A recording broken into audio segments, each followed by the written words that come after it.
Good morning friends, எல்லாருக்கும் வணக்கம். இன்றைக்கி வந்து திங்கக்கிழமை.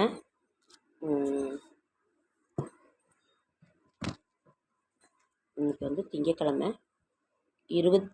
சந்திரனுக்கு உரிய நாள் 27/5/2024 திங்கட்கிழமை, மே மாதம், குரோதி வருடம், வைகாசி 14ஆம் தேதி. இன்றைக்கு வந்து சதுர்த்தி திதி வந்து மாலை 5:08 வரைக்கும் இருக்குது. பூராடம், தியாஜிதம், சித்தயோகம், பார்த்தீப கல்பாதி, காஞ்சிபுரம் ஸ்ரீ வரதராஜ உபநாச்சியார்களுடன் ரத உற்சவம். காஞ்சிபுரம் வரதராஜ பெருமாளில் வந்து உபநாச்சியார்களுடன் ரத உற்சவமாம். நேருஜியின் நினைவு நாளாம். சங்கரன் கோவில் ஸ்ரீ கோமதி அம்மன் புஷ்பவாகனம் தரிசனம். சூரிய உதயம் வந்து இன்றைக்கு 5:58. ரிஷப நாளிகை 2:41. திதி வந்து சதுர்த்தி திதி. நல்ல நேரம் என்கின்ற சுபகாரை காலை 9:30 to 10:30, மாலை 4:30 to 6:30. இதயத்தை பொறுத்தே இனிய சுதந்திரம். அப்புறம் வந்து கௌரி நல்ல நேரம் காலை 1:30 to 2:30, மாலை 2:30 to 3:30. பரிகாரம் வந்து தயிர். இன்னைக்கு ராகு காலம் 7:30 to 9, குளிகன் 1:30 to 3, யமகண்டம் 10:30 to 12. சந்திராஷ்டமம் வந்து கார்த்திகை நட்சத்திரத்துக்கும் ரோகிணி நட்சத்திரத்துக்கும் இன்னைக்கு வந்து சந்திராஷ்டமம். இன்றைய கிரக நிலவரம்: மேஷம், ரிஷபத்தில் சூரியன், புதன், சுக்கிரன், செவ்வாய். கன்னியில் கேது, கும்பத்தில் சனி, மீனத்தில் ராகு, செவ்வாய். இன்றைய ராசி பலன்கள்: மேஷம் பாராட்டு, ரிஷபம் பரிவு, மிதுனம் நன்மை, கடகம் யோகம், சிம்மம் வரவு, கன்னி நலம், துலாம் மேன்மை, விருச்சிகம் சிந்தனை, தனுசு கவனம், மகரம் பெருமை, கும்பம் திறமை, மீனம் பகை. ஃப்ரெண்ட்ஸ், மோடம் போட்டுகிட்டே தாங்க ஃப்ரெண்ட்ஸ் இருக்குது. ஆனால் மழை இல்லை, ஆனால் மோடம் போட்டுட்டு இருட்டாக தாங்க ஃப்ரெண்ட்ஸ் இருக்குது. சந்திராஷ்டமம் கார்த்திகைக்கும் ரோகிணி நட்சத்திரத்துக்கும் இன்றைக்கு சந்திராஷ்டமம். நாளைய விசேஷம் ஏதாவது இருக்கா? நாளைக்கு வந்து அக்னி நட்சத்திரம் வந்து நிவர்த்தி ஆகுது. நாளைக்கு அக்னி நட்சத்திரம் நிவர்த்தி ஆகுது.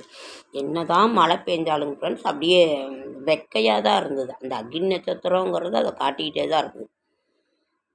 நாளைக்கு வந்து அக்னி நட்சத்திரம் நிறைவு. நாளைக்கு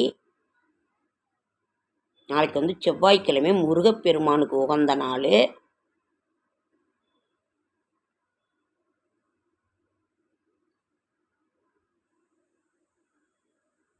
நாளை வந்து தங்க பூமாலை சூடுவாங்களாம் முருகனுக்கு. இலக்கியம் என்பது ஒரு மொழியின் வழியாக வரும் வாழ்க்கையின் வெளிப்பாடு. இலக்கியம் என்பது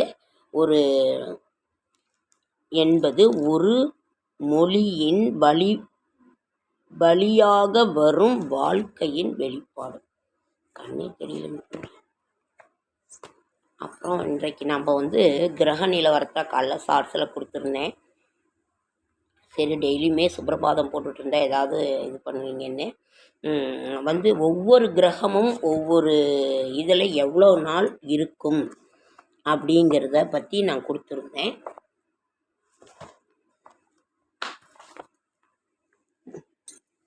இது நித்யாதேவி சைவ சமய இது.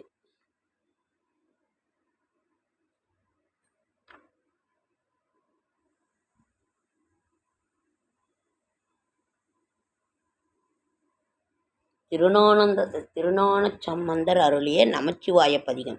காதலாகி கசிந்து கண் நீர்மல்கி ஓதுவார் தமை நல்நெறிக்கு உய்ப்பது வேதம் 4னும் மெய்ப்பொருள் ஆவது நாதன் நாமம் நமச்சிவாயவே. நிறைய இருக்கு ஃப்ரெண்ட்ஸ். இன்னொன்று வந்து திருநாவுக்கரசர் அருளிய நமச்சிவாய பதிகம். சொற்றுணை வேதியன் ஜோதி வானவன் பொற்றுணை பொற்றுணை திருந்த அடி பொருந்தக் கைதொழ கற்றுணை பூட்டியோர் கடலில் பாய்ச்சினும் நற்றுணை யாவது நமச்சிவாயமே. பூவினுக்கு அருங்கமலம் பொங்கு தாமரை ஆவினுக்கு அருங்கமலம் அரணஞ்சு ஆடுதல் கோவிலுக்கு அருங்கமலம் கோட்டம் இல்லது நாவினுக்கு அருங்கமலம் நமச்சிவாயவே. சுந்தரமூர்த்தி அருளிய நமச்சிவாய பதிகம். வள்ளலார் அருளிய நமச்சிவாய பதிகம். இதில் தான் பெற்ற தாய்தனை மக மறந்தாலும் பிள்ளையை பெரும் தாய் மறந்தாலும் உற்ற தேகத்தை உயிர் மறந்தாலும் உயிர் மேவிய உடல் மறந்தாலும் கற்ற நெஞ்சகம் கலை மறந்தாலும் கண்கள் நின்றிமைப்பது மறந்தாலும் நற்றவத்தவர் உள்ளிருந்தோங்கும் நமச்சிவாயத்தை நான் மறவேனே. இன்னும் பற்பல நாவிருந்தாலும் இக்கணந்தனிலே இறந்தாலும் துண்ணும் வான்கதிக்கே புகுந்தாலும் சோர்ந்து மான் நரகத்தினுள் உழன்றாலும் என்ன மேலும் இங்கெனக்கு வந்தாலும் எம்பிரான் எனக்கு யாது செய்தாலும் நன்னர் நெஞ்சகம் நாடி நின்று ஓங்கும் நமச்சிவாயத்தை நான் மறவேனே. வள்ளலார் அருளிய நமச்சிவாய பதிகம் அவ்வளவு ஒரு இதாக இருக்குது. திதி நித்யா தேதிகள் அபிராமி அந்தாதி. இன்னைக்கு பஞ்சாங்கத்தில் என்ன பண்ணலாம், என்ன சாப்பிட்டீங்க, என்ன சமையல். இன்னைக்கு நான் ஒன்றும் சாப்பிடல. பழைய சாதம் இருக்குது, ஊறுகாய் இருக்குது, நல்லா இதாக இருக்குது. இப்போ திருமண தடை நீங்கிறத நான் ஒன்று படித்தேன். நீங்கள் மொத்தம் 3-4 பாயிண்ட்டு படித்தேன். ஒன்று தேய்பிறை அஷ்டமியில்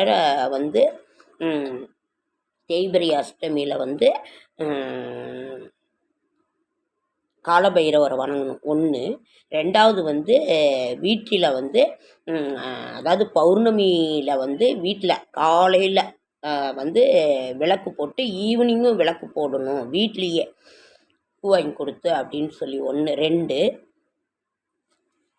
இன்னொன்று அம்மனுக்கு வெள்ளிக்கிழமையில் மல்லிகைப்பூ வாங்கி கொடுக்கணுன்னு ஒன்று. 3 4வது ஒரு சுமங்கலி பெண்களுக்கு வெத்தலைப்பாக்கு மஞ்சக்கொம்பு இதெல்லாம் கொடுத்து ஒரு வளையல் கொடுத்து அந்த சுமங்கலி பெண்கள் காலில் விழுந்து ஆசீர்வாதம் வாங்கணுங்கிறது. கொடுத்தாலே கூட போதும் ஆசீர்வாதம். ஏன்னா ஒருத்தர் விழ மாட்டாங்க. இது ஒன்று. அப்புறம் ஒரு 2-3 பாயிண்ட் கொடுத்துருந்தாங்க. ரொம்ப நல்லா இருந்துச்சு அது. அதனால் திருமண தடை நீங்கும். இந்த மாதிரியெல்லாம் நம்ம தொடர்ந்து நம்ம செஞ்சுக்கிட்டே இருக்கும் பொழுது நீங்கள் வீட்லேயே இது பண்ணலாம். குலதெய்வ யாருக்காவது மஞ்சள் குங்குமம் கொடுக்கலாம். பூரை உண்டு வச்சு அதை இது பண்ணுங்கள். அப்புறம் சுக்கிரனை வழிபாடு பண்ணணும். அவங்க சுக்கிரன் பலம் இழந்து இருந்தாலும் சுக்கிர வழிபாடு அது லக்ஷ்மி தான். ஸ்ரீ விஷ்ணு லக்ஷ்மி தேவியை சுக்கிர உரையில் வெள்ளிக்கிழமை காலையில் 6 to 7. அப்புறம் மகாலட்சுமி தாயாரை வணங்கணும். ஸ்ரீரங்கம் ஒரு தடவை போய் பார்த்துட்டு இங்கேருந்தே கூட நீங்கள் வேண்டுதல் வச்சு இது பண்ணிக்கலாம் அப்படின்னு சொல்லி எப்பேற்பட்ட தடைகள் இருந்தாலும் இதெல்லாம் நிவர்த்தி ஆகும். அதே மாதிரி பிரம்ம முகூர்த்தத்தில் வீட்லேயே விளக்கு போடுங்க அப்படின்னு சொல்லிட்டு ஒரு 4-5 பாயிண்ட் இது ஒரு புக்கில் படித்தேன். அவ்வளோ நல்லா இருந்துச்சு. நீங்கள் அப்புறம் இன்னொன்று நான் இதை தனிப்பதிவாகவே கொடுக்கணும்னு நினச்சிக்கிட்டு இருந்தேன். சிதம்பர ரகசியம் என்றால் என்ன? நான் ஏற்கனவே ஒரு பதிவில் கொடுத்துருக்கேன். சிதம்பர ரகசியம் என்றால் அதை சொல்லக்கூடாதுன்னு சொல்லுது போல. ஓகேங்க ஃப்ரெண்ட்ஸ், அது என்னன்னு சொன்னோன்னாக்கா சிதம்பர ரகசியம் என்பது அது ரகசியம்தான் அது. அதாவது அங்கே இருக்கிற தீட்சிதர்கள்லாம் அவங்களுக்கு அங்கே வருமானம் பற்றலைன்னு சொல்லிட்டு நடராஜ பெருமான்கிட்ட முறையிடுறாங்க. அதுக்கு 1000 சொத்துக்கள் இருக்குது, அது வேற. ஆனால் அப்போ தீட்சிதர்கள் இது பண்ணும் பொழுது சொல்லி எப்போவுமே வில்வம் வச்சு அங்கே பூஜை பண்ணுவாங்க. நைட்டு வச்சு பூஜை பண்ணும்போது இந்த மாதிரி காலையில் பார்த்தாக்கா அது வந்து தங்க வில்வமாக மாறி இருந்தது. இதுதான் வந்து சிதம்பர ரகசியம். இப்படி தான் ஒவ்வொரு நாள் நைட்டுமே அங்கே இருக்கிற அந்த வில்வத்தை பறித்து சுவாமிக்கு சிதம்பரம் நடராஜ பெருமானுக்கு வச்சுட்டாங்கனாக்கா அந்த தீட்சிதர்களுக்கு வந்து அதே மாதிரி அங்கே பூஜை பண்ணுற தீட்சிதர்கள் வந்து சோழ மன்னருக்கு முடிசூட்டுவாங்களாம். ஒரு தடவை அந்த முடிசூட்டலை, வேற வந்து பாண்டியர்களுக்கு முடிசூட்டணும் போது அவங்க முடிசூட்ட மாட்டேன்னு சொல்லிட்டாங்களாம். அங்கே இருக்கிற ராஜாக்களுக்கு அவங்க வந்து சோழ மன்னர்களுக்கு மட்டும்தான் முடிசூட்டுவோன்னு சொல்லுவாங்களாம். அதே மாதிரி பொதுமக்களை வந்து கனக சபையில் அவங்க நிச்சயம் அமர வைக்கணுங்கிறது ஒரு விதி. இப்போ இருக்கிற தீட்சிதர்கள் கூட அதை அனுமதிக்கலைன்ற இது ஒரு பிரச்சனை போய்கிட்டே இருக்குது தீட்சிதர்களுக்கு, அறநிலைத்துறைக்கு. இதுதான் சிதம்பர ரகசியம். சிதம்பர ரகசியம் என்பது நைட்டு வந்து வில்வத்தை சுவாமி பாதத்தில் வச்சுட்டாக்கா அது வந்து தங்க வில்வமாக மாறி அதை எடுத்து அவங்க எல்லா தீட்சிதர்களுமே வந்து அன்றைக்கு அதாவது சாப்பாட்டுக்கு வந்து அதை வைத்து கொள்வார்களாம். இதுதான் சிதம்பர ரகசியம் என்பது. ஓகே ஃப்ரெண்ட்ஸ், லைக் பண்ணுங்கள், ஷேர் பண்ணுங்கள், கமெண்ட் பண்ணுங்கள், சப்ஸ்கிரைப் பண்ணுங்கள். என்னால் முடிந்த ஆன்மீக தகவலை நான் தரேன். என்னோடய ஷார்ட்ஸ் வீடியோவை பார்க்குற அனைவருக்கும் என்னுடைய மனமார்ந்த நன்றி. ஓகேங்க ஃப்ரெண்ட்ஸ், இருட்டாக இருக்க இது கரண்ட்டு போயிடுச்சு. ரொம்ப அடிக்கடி கரண்ட்டு போகுதுங்க ஃப்ரெண்ட்ஸ். ஓகேங்க ஃப்ரெண்ட்ஸ், அடுத்த வீடியோவில் சந்திக்கலாம். என்ன சாப்பிட்டீங்க எல்லாருமே? எங்கள் வீட்டில் பழைய சாதமும் ஊறுகாவும் இருக்குது, அதை தான் நான் சாப்பிட போகிறேன். எல்லாருமே குளிச்சுட்டு டெய்லியுமே சுவாமிக்கு ஏதாவது ஒரு நெய்வேத்தியம் வீட்டில் வச்சு இது பண்ணுங்க. ஓகே.